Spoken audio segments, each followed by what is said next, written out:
Welcome back to another week of On the Couch, and this week Dan and I are actually going to give you a bit of a success story. It's someone who's used all of their entitlements, not just their defence stuff, but also their state stuff as well.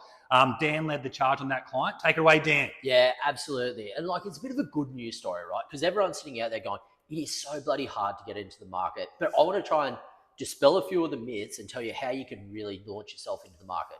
So this client up here, Southeast Queensland, right? So she's turned around, she's gone, $30,000, thank you very much, from the government to get her first homeowners grant.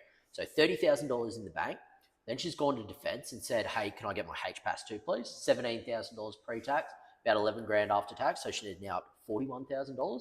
And then she's gone out and got a stamp duty exemption on the land as well. So if you buy a property or you buy a block of land where the price of the land is below the threshold, then you make sure then that you don't have to pay stamp duty on it. You didn't have to pay lender's mortgage insurance either. So to be very clear, she got $30,000 first homeowners grant. She got $11,000 for HPAS.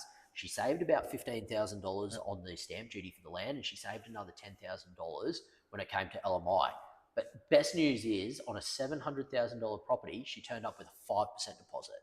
That is all you need. 5% on your purchase price is all you need to be able to buy this property.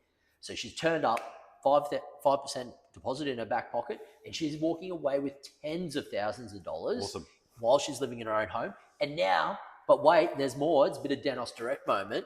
But also now she's applied DHOAS to her property as well. So now she gets her monthly DHOAS subsidy tipping in on top of the property as well. So she's going to have that bad boy paid off in about 15 years, saving hundreds of thousands of dollars in interest as well, mate. Yeah, absolutely. That's awesome.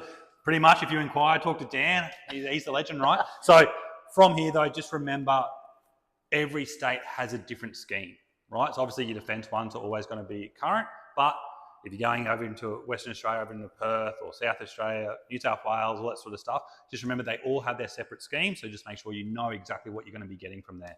All right, that's it for this week. See you next week on the couch.